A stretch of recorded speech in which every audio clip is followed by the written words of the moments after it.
आज आपके साथ केक कस्टर्ड बनाने की ज़बरदस्त रेसिपी शेयर कर रहा हूँ। वैसे तो ये केक कस्टर्ड आप सभी लोग बना लेते होंगे और अक्सर दावतों पर आप ये बनाते भी हैं, मगर इसके अंदर कुछ चीज़ें हैं जो गलतियाँ हैं आप करते हैं। अगर उनको थोड़ा सा आप सेट करके इसको बनाएंगे ना, यकीन करें ये केक कस्टर्ड इतना ज़बरदस्त बनेगा कि इसके सामने बड़े बड़े मीठे फेल हो जाएंगे जो शादियों पर बनाए जाते हैं। और बहुत ही आसान सा तरीका आपको बताऊंगा, टिप्स एंड ट्रिक्स से भरपूर ये वीडियो होगी।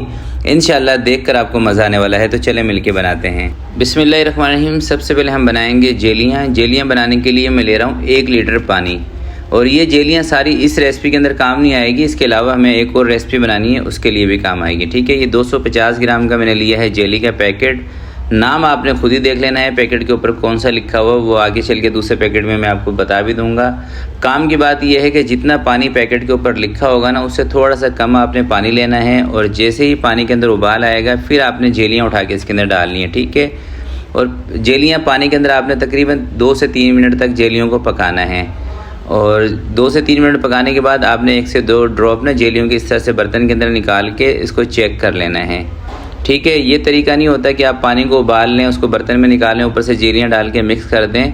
उससे क्या होता है कि वो जेलियाँ कच्ची होती हैं और वो कलर छोड़ देती हैं। जब भी आप मीठे के अंदर इस तरह की कच्ची जेलियाँ डालेंगे ना, तो वो आपके मीठे के कलर को ख़राब कर देगी कच्ची जेलियाँ। तो बेहतर तरीका ये है कि आप जेलियों को अच्छे तरीके से पका लें 2-3 मिनट लगा के।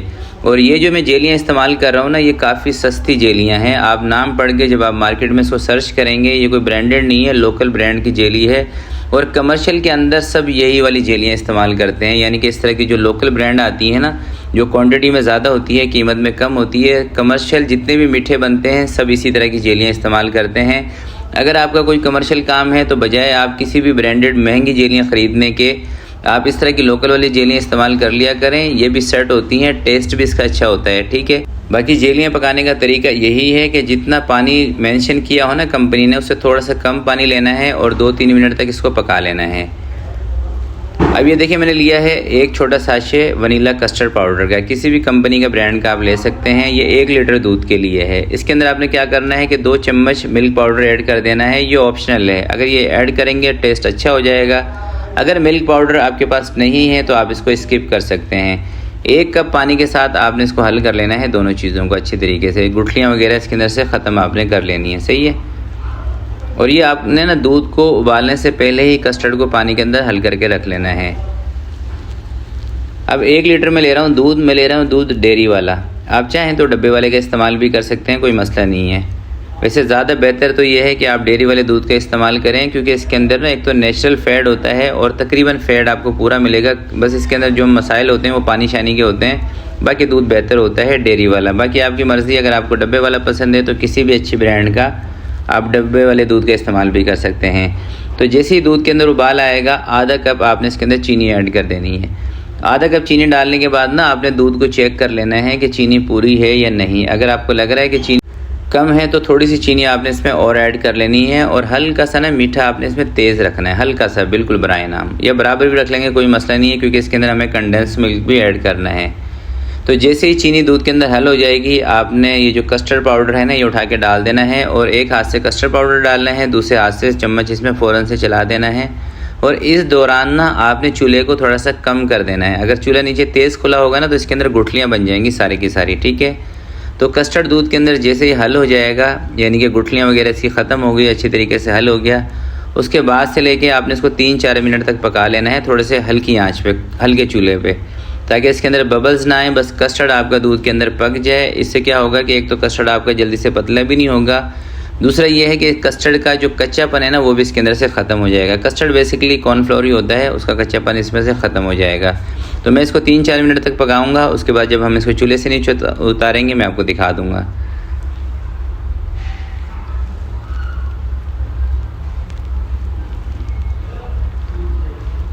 तो ये देखें, 3-4 मिनट पकाने के बाद इस कंडीशन में कस्टर्ड आ गया है। थोड़ा बहुत गाढ़ा भी हो जाए कोई मसला नहीं, आपने टेंशन नहीं लेनी। वैसे अगर आप एक साशे इस्तेमाल करेंगे तो उससे ना गाढ़ा होगा ना पतला होगा, परफेक्ट ही बनेगा। सही है, तो इसको चूल्हे से नीचे उतार के ठंडा कर लेते हैं। अच्छा जी, कस्टर्ड हमारा रूम टेम्परेचर पर आ चुका है, जेलियाँ हमारी सेट हो चुकी हैं, बिल्कुल जम गई है। अच्छा, जेलियों को पकाने के बाद ना आपने इनको फ्रिज के अंदर नहीं रखना है। ठीक है, मेरी बात याद रखिएगा, रूम टेम्परेचर पे ही रखना है। अगर गरम गरम जेलियाँ आप उठा के जमने के लिए इसको फ्रिज में रख देंगे ना तो भाई ये जेलियाँ जमेंगी नहीं, इसके अंदर पानी चला जाएगा। जब जेलियाँ आपने अच्छे तरीके से पका ली तो फिर आपने इसको रूम टेम्परेचर पे ही रखना है। फ्रिज के अंदर रख के जेलियाँ नहीं जमाई जाती, इसके अंदर अपनी वो चीज़ें मिक्स होती हैं कि जो रूम टेम्परेचर पे ही जेलियों को जमा देती है। हाँ, उस सूरत में जेली आपकी नहीं जमेगी जब आपने इसको कच्चा उतारा होगा। अगर आपने सही तरीके से पका लिया है, यानी कि 2 से 3 मिनट, ज़्यादा पकाने की ज़रूरत भी नहीं है, तो जेलियाँ रूम टेम्परेचर पे जम जाती हैं और ये फिर ना कलर भी नहीं छोड़ती। तो दोनों जेलियाँ मैं आपको दिखाऊंगा, मीठे में मिक्स करके भी आपको दिखाऊंगा, इंशाल्लाह ये कलर नहीं छोड़ेंगी। तो ये ग्रीन वाली जेली आ गई, रेड वाली आ गई, बाकी की जो बची हुई जेलियाँ हैं वो हम दूसरे मीठे के अंदर इस्तेमाल करेंगे। एक आपने ले लेना है टी केक, तकरीबन 300-350 ग्राम का, ठीक है। और वैसे तो इस कस्टर्ड के अंदर स्पंज केक का इस्तेमाल होता है, मगर स्पंज केक अभी आप कहाँ बनाएंगे, इतना टाइम कहाँ होगा आपके पास। अगर बनाना हो तो स्पंज केक बना लीजिएगा, वरना बाज़ार से, बेकरी से आपने टी केक ले लेना है, ठीक है। अच्छा, स्पंज केक और टी केक का भी फ़र्क आगे चल के आपको बता दूंगा। थोड़ा सा आपने इसके अंदर कस्टर्ड जब ठंडा हो जाए कंडेंस मिल्क ऐड कर लेना है, ऑप्शनल है कंडेंस मिल्क, मगर क्रीम आपने इसके अंदर लाजमी ऐड करनी है, ठीक है। एक छोटा पैकेट क्रीम का ऐड कर लें, 200 ग्राम होती है इस पैकेट के अंदर, और मलाई क्रीम का इस्तेमाल करेंगे, ज़्यादा अच्छा टेस्ट आएगा। मलाई क्रीम आपके पास नहीं है, विपिंग क्रीम घर पे रखी हुई है, वही इस्तेमाल कर लें 1 कप। अगर उस सूरत में अगर विपिंग क्रीम आपके पास रखी हुई है, यानी कि 5, 7, 10 दिन पुरानी भी रखी है तो कोई मसला नहीं है, 1 कप आप विपिंग क्रीम इसमें ऐसे ही डाल दें और अच्छे तरीके से फिर आपने इसको हैंड विक्स से ना फेंट देना है, ताकि इसका जो टेक्सचर है ये क्रीमी हो जाए। 2 मिनट के लिए इसको फेंटेंगे ना, ये पूरा क्रीमी टेक्सचर में आ जाएगा। और कस्टर्ड के अंदर ये तमाम चीज़ें आपने जब मिक्स करनी है जब कस्टर्ड आपका रूम टेम्परेचर पर आ जाए, ठीक है। ये देखें बिल्कुल ठंडा हो चुका है, इसलिए कढ़ाई भी ठंडी है, मैंने कोई साफ़ी वगैरह नहीं पकड़ी, ठंडी कढ़ाई को ऐसे ही पकड़ा हुआ, सही है। ऐसे नहीं कि गरम गरम कस्टर्ड में आप क्रीम डाल दें, कंडेंस मिल्क डाल दें तो क्रीम सारी मेल्ट हो जाएगी। अब इसको सेट करने का तरीका ये है कि कोई भी आपने एक बाउल ले लेना है, उसके अंदर सबसे पहले आपने नीचे जेलियाँ लगानी हैं, रेड लगा लें, ग्रीन लगा लें, कोई सी भी लगा लें, ठीक है। इसकी हम बेसिकली ना 2 तेल लगाएंगे, एक तेल लगाएंगे जेलियों की और इसकी केक की, फिर इसके ऊपर कस्टर्ड डालेंगे, दूसरी तेल फिर लगाएंगे जेली की और केक की, फिर इसके ऊपर कस्टर्ड डालेंगे। इस तरह से ऐसे क्या होगा कि फ्लेवर पूरा नीचे तक जाएगा, यानी कि कस्टर्ड भी बराबर रहेगा, जेली भी बराबर रहेंगी और केक भी। अच्छा, मैं आपको बता रहा था स्पंज केक का और टी केक का। अगर इसके अंदर आप स्पंज केक का इस्तेमाल कर रहे हैं ना, क्योंकि स्पंज केक के अंदर थोड़ा सा मीठा कम होता है और थोड़ा सा ड्राई भी होता है, क्योंकि उसके अंदर ऑयल का इस्तेमाल नहीं किया जाता, इसलिए। तो अगर इस केक के अंदर आप स्पंज केक का इस्तेमाल कर रहे हैं, फिर आपने इसके ऊपर थोड़ा सा दूध डाल देना है, ठीक है। केक इस तरह से लगा के दूध डाल देना। अगर आप टी केक का इस्तेमाल कर रहे हैं फिर दूध डालने की ज़रूरत नहीं है, फिर आपने इसी तरीके से जैसे मैंने इसको सेट किया है इसी तरह से आपने सेट कर लेना है।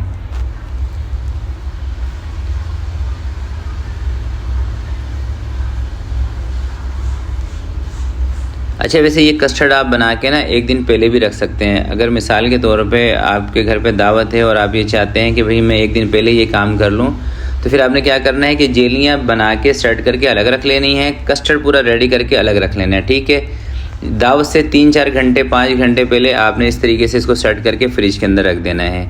1 दिन पहले पूरा रेडी करके नहीं रखना, उससे कस्टर्ड पतला हो जाता है फ्रिज में रखने से, यानी कि सारी चीज़ें अगर जेलियाँ वगैरह आप मिक्स कर देंगे तो कस्टर्ड पतला हो जाएगा। हाँ, आप कस्टर्ड बना के वैसे ही रख सकते हैं।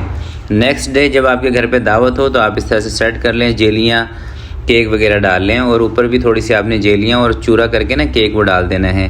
तो इसको मैं रख रहा हूँ 10 से 15 मिनट के लिए फ्रिज में, फिर आपको दिखाता हूँ फाइनल लुक। वैसे तो इसको ज़्यादा टाइम रखना है फ्रिज में, 10 से 15 मिनट फ्रिज में रखने के बाद अभी मैं आपको थोड़ा सा इसमें से निकाल के दिखा रहा हूँ।